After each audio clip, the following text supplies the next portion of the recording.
नमो शेतकरी योजनेतून अनेक शेतकऱ्यांचे पत्ते गट 8वा हप्ता या तारखेला मिळू शकतो. महिन्याभरापूर्वी पीएम किसान योजनेच्या 21व्या हप्त्याने वितरण करण्यात आले. दुसरीकडे शेतकऱ्यांना आता नमो शेतकरी योजनेच्या हप्त्याची प्रतीक्षा आहे. आता हा हप्ता लवकरच शेतकऱ्यांच्या बँक खात्यात जमा होणार असल्याची माहिती समोर आली आहे. याचवेळी लाभ घेणाऱ्या अनेक शेतकऱ्यांना या लाभापासून वंचित ठेवले जाणार आहे.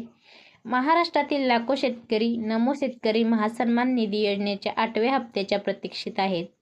मात्र हप्ता येण्याआधीच नियमांमध्ये बदल आणि तपासणीमुळे लाभार्थ्यांच्या संख्येत मोठी घट झाली आहे. कृषी विभागाच्या माहितीनुसार निकषांची कठोर अंमलबजावणी केल्याने अपात्र लाभार्थी वगळले जात आहेत.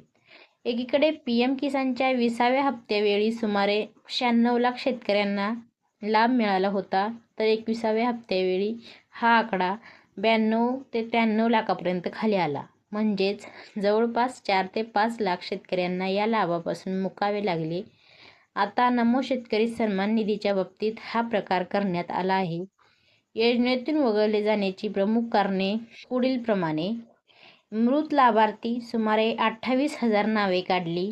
दुहेरी लाभ: एकाच जमिनीवर दोनदा लाभ घेणारे सुमारे 35,000 अपात्र.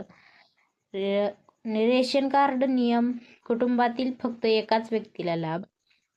ITR धारक, आयकर करणारे किंवा सेवा क्षेत्रात कार्यरत शेतकरी अपात्र. 8वा हप्ता कधीपर्यंत मिळणार?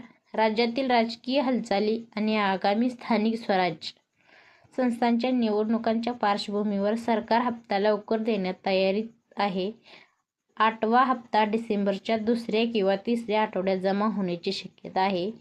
तांत्रिक विलंब झाल्यास 1 जानेवारी 2025 पर्यंत हप्ता मिळण्याची शक्यता आहे.